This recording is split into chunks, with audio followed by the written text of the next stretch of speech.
Doctor BR Ambedkar Konaseema జిల్లా రాయవరం మండలం శాలివాహనులు ఎదుర్కొంటున్న సమస్యలను ప్రభుత్వం దృష్టికి తీసుకెళ్లి వారి సంక్షేమానికి కృషి చేస్తానని రాష్ట్ర Shalivahana corporation chairman P Eshwar అన్నారు. ఆయన మండలంలోని పసలపూడి గ్రామంలో కుమ్మరి సామాజిక వర్గీయులతో సమావేశమై వారి సమస్యలు అడిగి తెలుసుకున్నారు. అనంతరం మీడియాతో మాట్లాడారు. ఈ కార్యక్రమంలో వివిధ గ్రామాలకు చెందిన సామాజిక వర్గీయులు పాల్గొన్నారు. ఆంధ్రప్రదేశ్ రాష్ట్ర కుమ్మరి శాలివాహన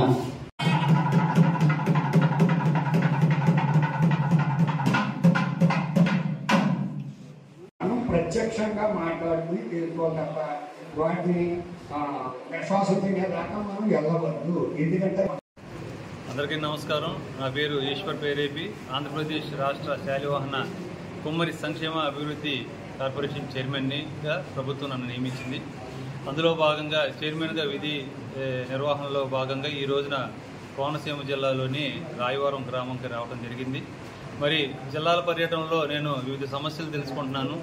ఆ సమస్యలన్నీ కూడా ఎవరైతే కుమ్మరి వృత్తి చేసుకుంటున్నారో ఆ వృత్తిదారుల యొక్క స్వయంగా వాళ్ళ కుటుంబాల దగ్గరికి వెళ్ళి వాళ్ళని కలిసి వాళ్ళ యొక్క సమస్యలు తెలుసుకొని త్వరలోనే ప్రభుత్వానికి అలాగే ప్రీతం ముఖ్యమంత్రి నారా చంద్రబాబు నాయుడు గారి దృష్టిలో కూడా తెలియపరుస్తున్నాం. అలాగే మన కోనసీమ జిల్లా నుంచి శ్రీమతి విజయకుమారి గారిని డైరెక్టర్గా నియమించారు. మరి జిల్లాలో ఉన్న ప్రతి ఒక్క శాలివాహన వృత్తిదారులు అవనియండి, శాలివాహన సోదరులు ఎవరైనా సరే మీ సమస్యల్ని వారి దృష్టికి తీసుకెళ్తే వారు నా దృష్టికి తీసుకొస్తారు. అలాగే మనకు రాజమండ్రి నుంచి కూడా అప్పారావు గారు, అలాగే మరొక డైరెక్టర్ అయిన వేమన గారు, వీళ్ళంతా కూడా మొదటి నుంచి పార్టీకిను కులానికి సర్వీస్ చేశారు. అందులో భాగంగానే ప్రభుత్వం తెలుగుదేశం పార్టీ గుర్తించి వీళ్ళకి మాకు ఈ జిల్లాల్లో డైరెక్టర్లు ఇవ్వడం జరిగింది. వృత్తిపరమైన ఇబ్బందులు ఉన్నా, వృత్తిపరమైన సమస్యలు ఉన్నా కూడా మేము ఎవరైతే వృత్తిదారులు ఎవరైతే ఉన్నారో వాళ్ళ దగ్గరికి వెళ్ళి